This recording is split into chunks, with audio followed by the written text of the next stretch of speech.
સુરતના મેયર દ્વારા પાણી ઓસર્યા હોય તેવા વિસ્તારમાં તાત્કાલિક કામગીરીનો આદેશ આપવામાં આવ્યો હતો।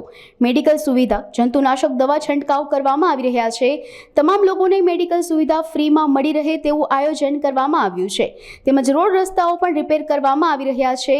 તેમજ મેયર દ્વારા આ તમામ કામગીરીનું રોજે રોજ મોનિટરિંગ કરવામાં આવશે અને રોજે રોજ રિપોર્ટ સોંપવા માટે આદેશ કરવામાં આવ્યો છે।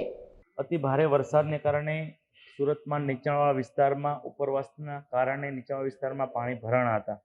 અત્યારે તમામ ઝોનમાં પાણી ઉતરી ગયા છે, એટલે અત્યારે તંત્રને સઘન સફાઈ ઝુંબેશ, જંતુનાશક દવાનો છંટકાવ, મેડિકલ ટીમ કાર્યરત રહે, જે જગ્યાએ ઇલેક્ટ્રિકના પ્રોબ્લેમ છે ત્યાં ટોરેન્ટ અને ડિજીવિશનને અધિકારીઓને હાજર રહીને તાત્કાલિક રિપેરિંગનું કામ શરૂ થાય।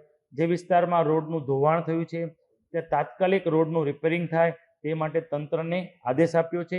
તમામ ઝોનમાં અત્યારે યુદ્ધના ધોરણે કામ કાર્યરત શરૂ પણ છે। હું 4 થી 5 જગ્યાએ વિઝિટ પણ કરી આવ્યો છું। અત્યારે છેલ્લું ગઈ રાત્રે લિંબાયત ઝોનમાં પાણી ઉતર્યા છે।